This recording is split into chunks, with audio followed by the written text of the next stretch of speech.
I'd like to talk now about two words that happen in statistics. One is bias, which has a sort of common garden meaning, has a particular meaning in statistics and probability, but it's not so far different from the day-to-day meaning.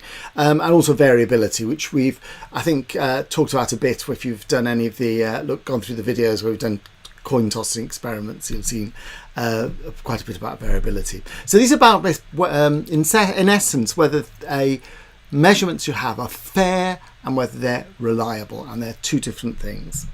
First of all, bias. Bias is about things that systematically skew or have an effect on your data. Imagine you've been doing a survey on something about usability, and you might choose to use LinkedIn users or you might choose Snapchat users. Now, if your sample is in LinkedIn users, you would expect to get different kinds of answers than Snapchat users. Your choice of who you choose to sample and who you choose to talk to is going to bias your results. You won't get results that are typical for society at large. In fact, if you did a computer-based survey in itself, won't be typical of society at large, because there'll be people who, for whatever reason, are less likely to use computers, and they may well have different kinds of behaviours, different kinds of answers. You might have come across, and if you've not, go and read it. There's a paper written which is about weird people, and that's Western. I have to read this. Goes Western, educated, industrialised, rich, and democratic. And this is about the fact that most psychology experiments, so most of the data that you often base the sort of ideas of what people are like are actually based on quite a small, restricted set of people, and it's usually Western countries, university experiments, often psychology students, to be honest. In different periods of time, it was actually prisoners that people got experimented on. At other periods of time, it was often servicemen. But nowadays, most of modern psychology is based on psychology students from Western universities. Very particular slant of society. Things that appear to be fundamentally basic psychology end up being things that are actually quite culturally specific, and it's not always obvious what those are. So if you're, depending on the way who you look at, how you measure it, you might have things which create a particular slant on your data. Crucially, bias persists no matter how big your sample is. So one way of dealing with the fact that data's noisy and measurements are difficult is you just say, okay, we'll measure a lot. And in the days of big data, you can do that. You can get gazillions of trace values from people using your software and throw them into a massive algorithm, do some machine learning and get some answers out. You'll get a very accurate answer, but only an accurate answer about the data you have at hand. The accurate answer you'll get about LinkedIn users is going to be a different accurate answer than when you get about Snapchat users.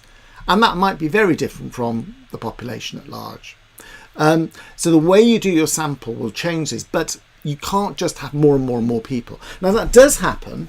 So something like my coin tossing here, if I toss coins, I might get 2 tails and 10 heads. But if I keep tossing them again and again, next time I'll get a different number. If I did thousands and thousands of tosses, it would get closer to 50-50.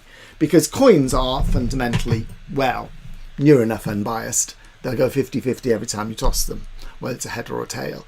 If you do enough, then you end up with exactly 50-50. However, if you have a biased coin, or if the way you tossed your coin for some reason induces a bias, then the more you have does not make the effect go away. Sometimes you can measure it, sometimes you can deal with that if you understand the process and correct for it, but it won't just go away of its own accord. In comparison, variability, so like the fact that, I'll put this back in, if you toss coins, you very often don't get a 50-50, you get quite a lot of variation.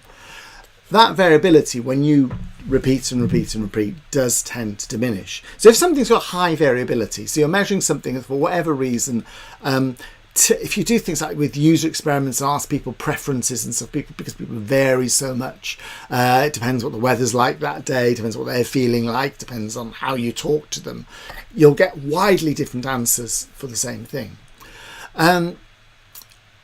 Variability said what you can do is you can do lots and lots and lots of samples, talk to more and more days, the same person repeatedly, and you get better results. So effectively, you've got a poor estimate of the right thing, and there are different ways. You might try and reduce the variability, and we'll talk in other videos about ways to doing that, or you increase the sample size and make it bigger, but you can deal with that. But even if you've got something that's got low variability, it might feel very accurate measure, but has got a bias. Then even though it's a very accurate measure, it might be a measure of the wrong thing. Now, there are ways of dealing with that. If you've got a good estimate of the wrong thing, but you've got some model that allows you to work out how wrong you were, then you might be able to correct it. Actually, you might have peeked at the end of the last slide, and I forgot to mention it there, but this is done with sample variance. You might have noticed, if you've ever done these stats, there's this little n-1 that creeps in. And that's all about the fact that there is a bias that is being corrected. So what you can do is you can either try and eliminate the bias, so you can make sure your sample is much more representative of society as a whole, or typically it's the users. If you've got a piece of software you're trying to work out whether it's working or not, you try to find a sample of users that is typical of the kinds of people that you're likely to meet. Or sorry, not you're likely to meet using your software. Or sometimes what you can do is work out what's wrong with it, what the bias is, and then correct it. So if you can work out that for whatever reason that actually people are likely to overestimate something by 50%, you can correct back down to the right value. Ideally, you try and get rid of the bias, but both are possible methods. But crucially, these are sort of two ways of dealing with two different problems. So one problem is high variability, and you might try and reduce the variability, but if you can't, you do more and more people. The other way is you've got bias, and possibly a small variability. Sometimes you've got bias and big variability, and then you either have to bring things to the middle and actually try and remove the bias, or calculate what that bias is and then correct for it.